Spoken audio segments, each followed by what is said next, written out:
Hey there everyone, welcome back to our channel. In today's video, you are going to see how to fix Wi-Fi connected but no internet access. So let's get right into it. Sometimes you can see your Wi-Fi that is connected, but it is showing it is getting internet access, but there is currently no internet access right there.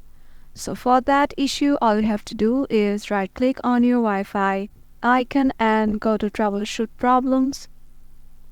Here your PC is currently detecting problems.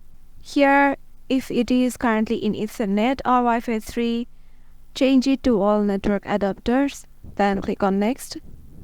Once the problem is detected, they are just asking you what type of networking problems are you having. Like if you are trying to reach a specific website or folder on a network, click on it. And here you have to just put the URL of that specific website.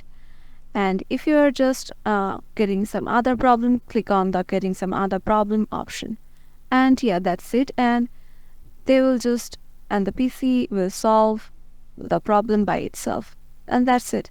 If this video helped you out, make sure to give it a thumbs up and subscribe to our channel, and we will see you in the next one.